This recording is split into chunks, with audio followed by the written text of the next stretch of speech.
You're listening to Saturday Morning Media. And now, back to our show.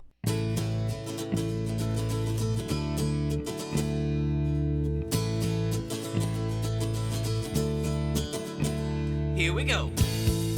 Hello, friends, and welcome once again to the Grant Cast. My name is Grant Baciocco, and it is a pleasure to have you here listening to this and tuning in and downloading and all that kind of good stuff. As always, a special shout out to the Saturday Morning Media Patreon patrons who help make these episodes possible. But more about that at the very end of the episode. My cousin Kevin is amazing. I love my cousin Kevin. I think I've talked about him before here on the podcast, but he is just fantastic. He has autism, but he has learned how to text. And so every day you can get several texts from Kevin and have some playful banter back and forth. And he's just amazing. He is probably about 8 years younger than me. And so he's in his 40s, and he's just great. And he loves football. He loves baseball. He loves sports. He loves the movie Matilda. He just loves a lot of great stuff. And it's always fun to get an update from Kevin. And you can always count on the score of football games or baseball games, particularly the San Francisco Giants, the San Francisco 49ers. But if there's, like right now, I'm recording this on October 22nd, 2024. We've just had the league championships for baseball, and then it's going to go into the World Series. So during those, even though San Francisco wasn't in the running, you would get updates on the scores of those games and then who was going to the World Series and all that kind of good stuff. And with football season starting, we also get updates on the 49ers football games as well. The other thing about Kevin, I will say, is he always uses kind of everybody's full name. So he will say, "How is your dinner, Grant Baciocco?" Or he will say, he always, like I always tease him and he knows I'm teasing him and he'll go, "Stop it, Grant Baciocco." So he always uses my full name. And there have been several times where I learn news about the family or about what's going on with different people in the family through Kevin. Kevin is sort of the town crier, as you will, because if something happens, he will just text everybody about it. So I've learned about people's medical issues or whatever through Kevin, because Kevin will text everybody about it. So Sunday, I was sitting here, I was editing some stuff, and then all of a sudden, I get a text message from Kevin, and it says, "Brandon Baciocco, my brother, Brandon Baciocco has a heart attack." That's all the text said. So I, of course, freak out because that's all the text says. Brandon Baciocco, I think it said Brandon Baciocco, he had a heart attack. So I immediately call my parents because I figure, well, if Brandon did have a heart attack, the first thing that he's going to not be doing is answering his phone. So I'm going to call my parents, and I call my dad, and my dad's just totally nonchalant. "What's going on? What's happening?" I said, "Did Brandon have a heart attack? Because Kevin says that Brandon had a heart attack." And he says, "No, Brandon is fine. Don't worry about this. Everything is good." And I go, "Because the message said," and I go, "No, he's just talking about the football game. The 49ers are playing, so he's having a heart attack about the football game." So I screen capture what Kevin sent me. I sent it to my brother. My brother wrote back and says, "Don't worry. I am okay. I'm just watching this football game." So what we need to do is to teach Kevin to use the winking emoji or something, just so I don't have a heart attack thinking my brother had a heart attack. I wanted to tell a story of something happened. As you may or may not know, I have been having the awesome job of puppeteering Chucky up at Universal Studios Hollywood for Late Night with Chucky. It has been an amazing time. I absolutely love it. It's improv, it's puppets. You can be a little snarky towards the guests, which for my attitude, that always works. So it has been a lot of fun. And I want to talk about something that happened one day.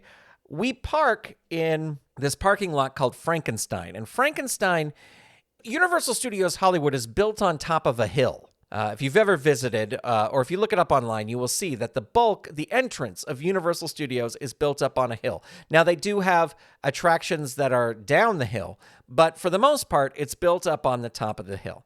So that's where I go to work, is up on top of the hill. But we park in Frankenstein parking, which is about, I would say, 2/3 the way up the hill. The first floor of Frankenstein parking lot is about 2/3 up the hill. So you have to go up 8 escalators or 8 staircases to get to the top of the hill where the entrance to Universal Studios Hollywood is. And that's where we park. Now, I love it because I always try to park on the first floor. I can try to park higher up, but I always park on the first floor of Frankenstein because I love the walk.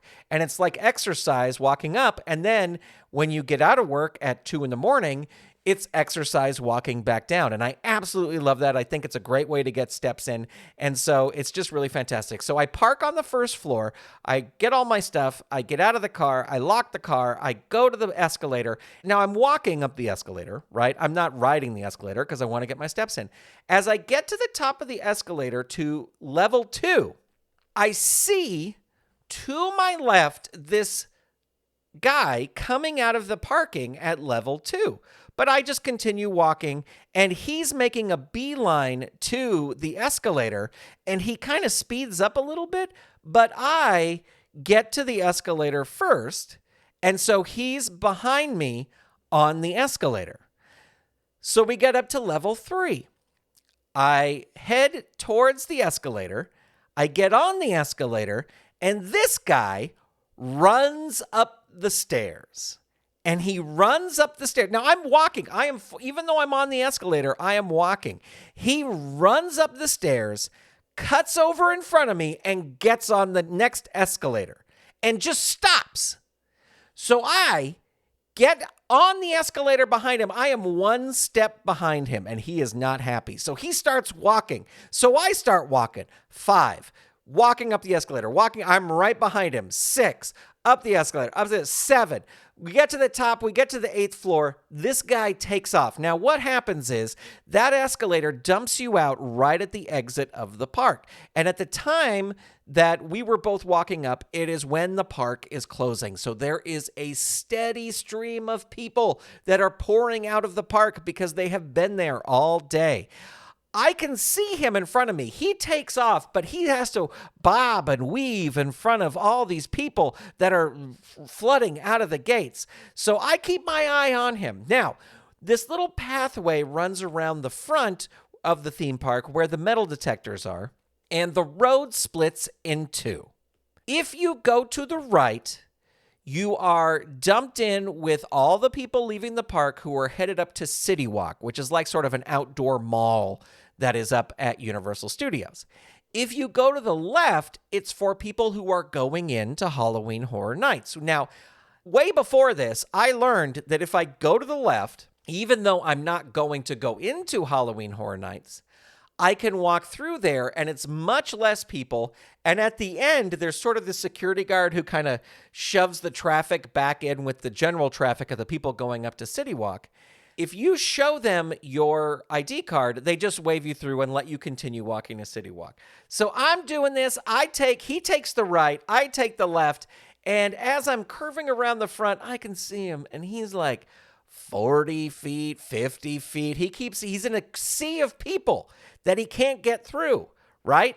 So I continue on and I get up to City Walk and I'm feeling pretty good because I have won this race. Now, here's the thing you need to know. He's an employee because he parked in the employee lot. And I just think, man, oh man, I have won this race. Now, I think it was a Friday or Saturday night. And on Friday or Saturday night, City Walk is packed with people. Even at 6 o'clock p.m., 5:30, 6 o'clock, it's packed with people. So I have learned that if you go over to the right-hand side, there's less people because there's stairs every couple of feet. So people just more generally stay in the middle. But what happens is you get people, they stop, they look, they're taking pictures right in the middle of the walkway. So I go over to the right. I go up a few steps. As I'm coming to the top of the steps, I look ahead of me. And about 20 feet ahead of me is this little gap between stores. Who comes walking in through that gap? Yeah, this guy that I'm racing. He came in front. He's now 20 feet ahead of me. And what he must have done was run around the backside of all the buildings through the parking lot and then cut in here. And I was like, no way. no, this guy is not going to beat me to the employee entrance. So I know that there's a big bottleneck coming up. So I cut across the big stream of people that's in the center to the left. And in the left-hand side, you go past this little Mexican restaurant and you can get around the people quicker. As I get around the Mexican restaurant, he steps in front of me. His back is right in front of me. He is right, just immediately. Like if he stops, I'm slamming into his back. And I was like, oh, this SOB.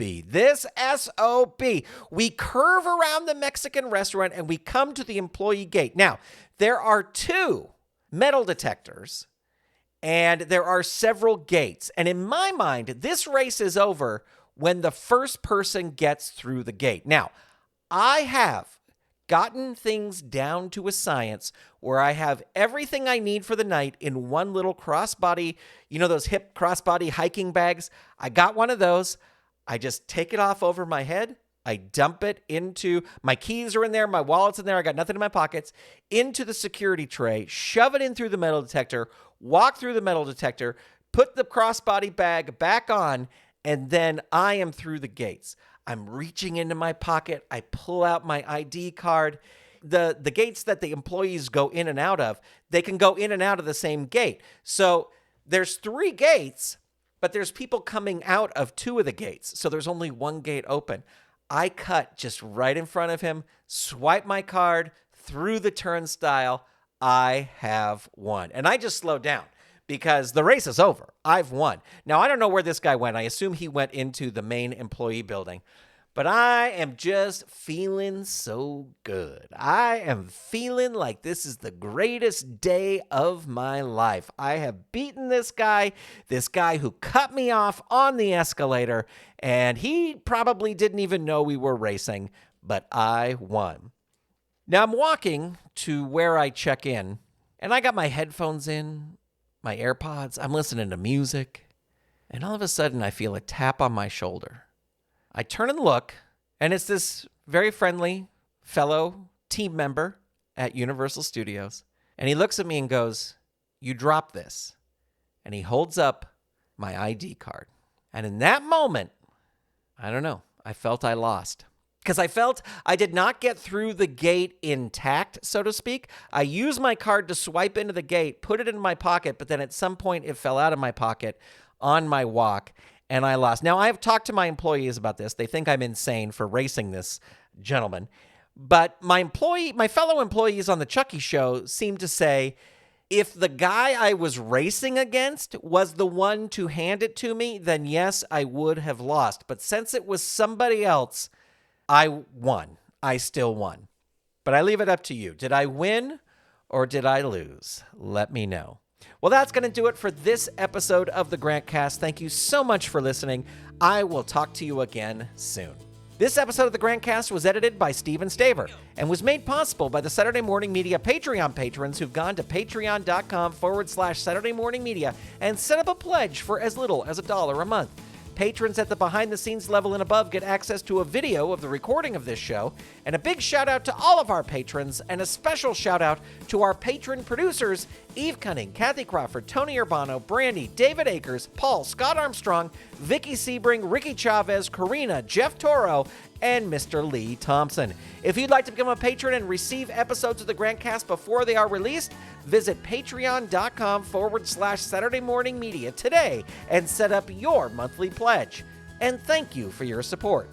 This episode of the Grantcast is copyright 2024 Saturday Morning Media, Grant Baciocco, executive producer, all rights reserved. www.SaturdayMorningMedia.com. You've been listening to Saturday Morning Media. Stay tuned. We'll be right back.